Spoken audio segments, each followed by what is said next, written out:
Okay, this is the video for the second speaker of the proposition. We're following the videos for the first speaker of the proposition and the second speaker and the first speaker of the opposition.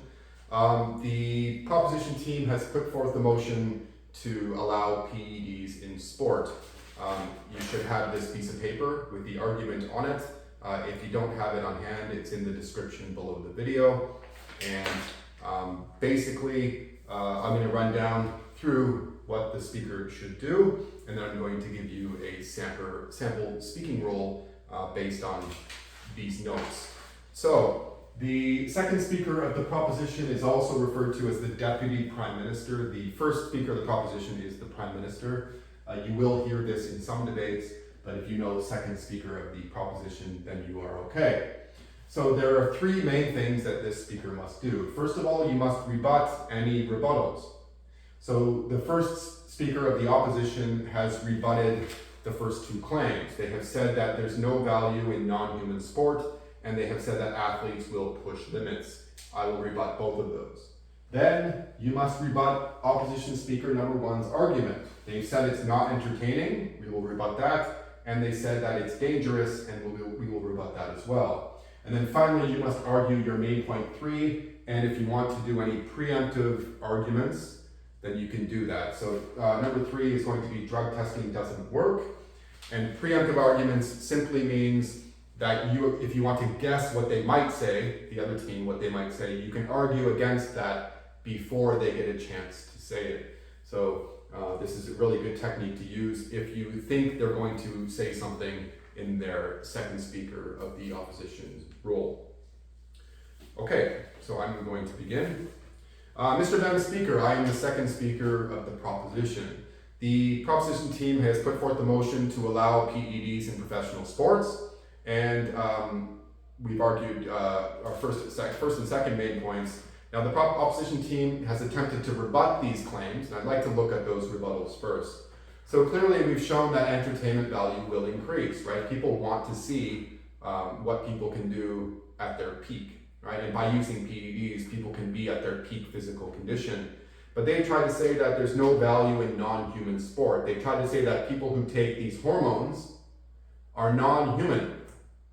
Mr. Madam Speaker, the people that take these hormones are simply using the hormones that are available to us anyway. Okay? These are hormones that are already in our bodies. Right? These are drugs that are natural to human beings. All we're doing is increasing these levels to make sport more exciting. So basically it shows the best a human can be, right? It shows us what humans can do if they are at peak condition. And the opposition should not have a problem with this. For our second point, we've shown clearly that if we regulate it, it will be healthy. Obviously there are health issues that the opposition team is worried about. However, we should have put these worries to rest with our argument. Clearly, we showed that regulation is the key, right? Regulation will stop abuse of PEDs and allow athletes to stay healthy and be better, right? But they try to argue that athletes will push the limits. We don't think so. We believe that the doctors will set the limits that can't be broken. And in this case, if the doctors set a certain limit and the athlete crosses that limit, then they can lose their jobs. And no athlete's going to do that if we have stringent, very strict rules. So there are ways that we can prevent this from happening. We think that maybe some people will want to push the envelope, that some people will disregard what the doctor is saying, but because if we put stringent rules in place that say, no, if you do more than the doctor says, you're out, they're not going to take that chance, right? They already know that if they do that, they won't be able to play anymore, and they won't be able to have a living. So clearly we should, there are ways that we can fix that if it possibly happened, which is going to be very rare. Now, I'd like to rebut their first and second main points. They tried to argue first that it's not entertaining. They said people want to see humans and that PEDs make it non-human, this and that. History proves otherwise. Unfortunately, history proves that people do actually want to see this. People want to see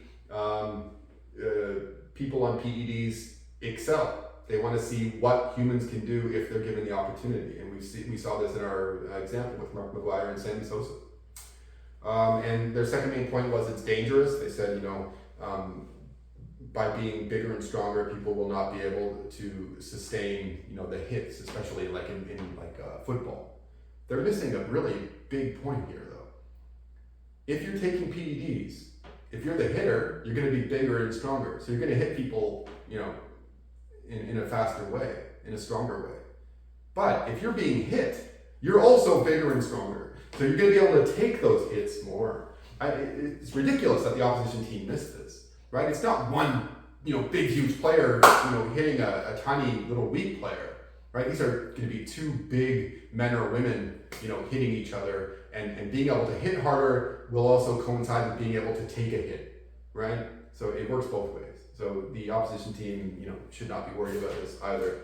For our third point, we're going to argue that drug testing doesn't work. Now, we've seen this in the past, and we're going to show you why it doesn't work. But why do people cheat? Well, professional athletes cheat because they want to make money, right? It's big business. And if you dangle a lot of money in front of someone's face, they're going to do whatever they can to get it, because that's what we do. We're human, right? Until that changes, then nothing else is going to change.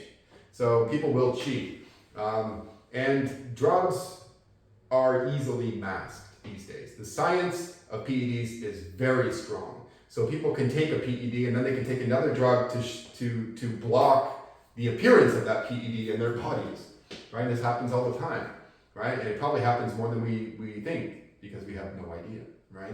If it masks it that well, we don't really know, right? And not all people are tested, right? You can't test every athlete. We simply do not have the resources. We don't have the time, we don't have the resources, we don't have the money. It just can't happen. So a lot of people slip through the cracks and they dance around the drug tests. Furthermore, there will always be new drugs, and these new drugs will be undetectable. And finally, payoffs and corruption. We've seen this in Russia, in the Olympics, all the time. It's the main weakness of people, and if you can pay off somebody and give them enough money, you're probably going to beat the system, right? It happens all the time. For example, let's look at Lance Armstrong. Okay, Lance Armstrong won 7 consecutive Tour de France's from 1999 to 2005. 7 consecutive. This is unbelievable. Not because he did it, but because he did it while using drugs the whole time and doing blood doping, and he wasn't able to be caught. The only reason he was caught is because his teammate ratted him out. 10 years later, right, or whatever it was, 8-10 years later, he was ratted out by his teammate. That was the only reason. So if someone can do this for 7 years and not be caught, do you think he's the only one? Right? I guarantee you that every cyclist in the Tour de France was using drugs, and they weren't able to catch them.